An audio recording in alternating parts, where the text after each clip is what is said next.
जय हिंद दोस्तों, कानून पुस्तिका में आपका स्वागत है। आज हम बात करते हैं हर महिला को पता होने चाहिए ये कानूनी अधिकार। सबसे पहला अधिकार है समान मेहनताने का अधिकार।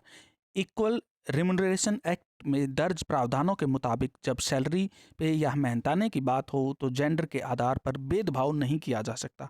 किसी कामकाजी महिला को पुरुष की बराबरी सैलरी लेने का पूरा अधिकार है। दूसरा अधिकार है गरिमा और शालीनता का अधिकार। महिला को गरिमा और शालीनता से जीने का अधिकार मिला है। किसी मामले में अगर महिला आरोपी है, उसके साथ कोई मेडिकल परीक्षण हो रहा है, तो यह काम किसी दूसरी महिला की मौजूदगी में ही होना चाहिए, यानी कि वह अपनी गरिमा के लिए लड़ सकती है। तीसरे अधिकार की अगर हम बात करें, दफ्तर या कार्यस्थल पर उत्पीड़न से सुरक्षा। भारतीय कानून के मुताबिक अगर किसी महिला के खिलाफ दफ्तर में या कार्यस्थल पर शारीरिक उत्पीड़न या यौन उत्पीड़न होता है तो उसे शिकायत दर्ज करने का अधिकार है। इस कानून के तहत महिला 3 महीने की अवधि के भीतर ब्रांच ऑफिस में इंटरनेट कंप्लेंट कमेटी यानी कि आईसीसी को लिखित शिकायत दे सकती है और उस पर कार्यवाही की जाएगी और उसका परिचय गुप्त रखा जाएगा, यानी कि बताया नहीं जाएगा पब्लिकली। चौथा अधिकार है घरेलू हिंसा के खिलाफ अधिकार। भारतीय संविधान की धारा 498 के अंतर्गत पत्नी, महिला, लिव इन पार्टनर या किसी घर में रहने वाली महिला को घरेलू हिंसा के खिलाफ आवाज़ उठाने का अधिकार मिला है। पति, male in live in partner या रिश्तेदार अपने परिवार के महिलाओं के खिलाफ जुबानी, आर्थिक, जज्बाती, यौन हिंसा नहीं कर सकते। आरोपी को 3 साल गैर जमानती कारावास की सज़ा हो सकती है और जुर्माना भी भरना पड़ सकता है।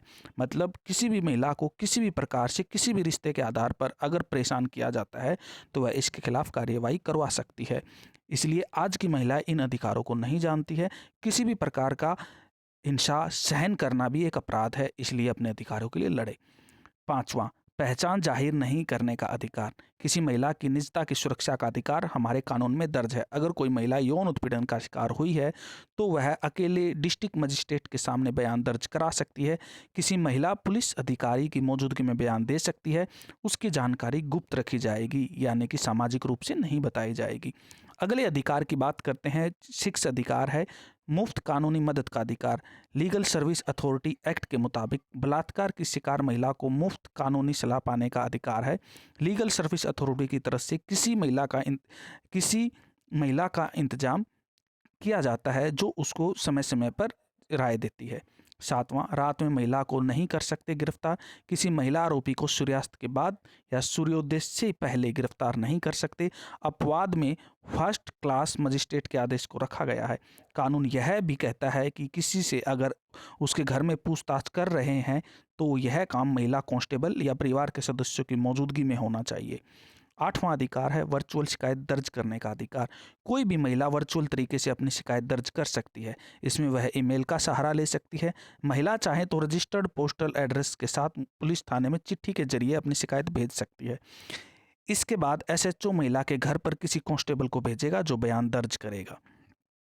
अगले अधिकार की बात करें, नौवां अधिकार, अशोभनीय भाषा का नहीं कर सकते इस्तेमाल। किसी महिला को किसी भी तरह से अशोभनीय, अपमानजनक या सार्वजनिक नैतिकता या नैतिकता को भ्रष्ट करने वाले रूप में प्रदर्शित नहीं कर सकते। ऐसा करना एक दंडनीय अपराध है। अर्थात अगर थोड़े शब्दों में कहें, किसी भी महिला को हम किसी गलत भाषा का उपयोग नहीं कर सकते, अन्यथा कार्रवाई की जा सकती है।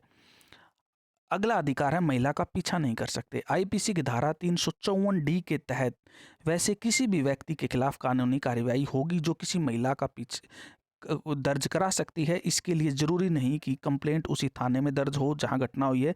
0 FIR को बाद में उस थाने में भेज दिया जाएगा जहां अपराध हुआ है।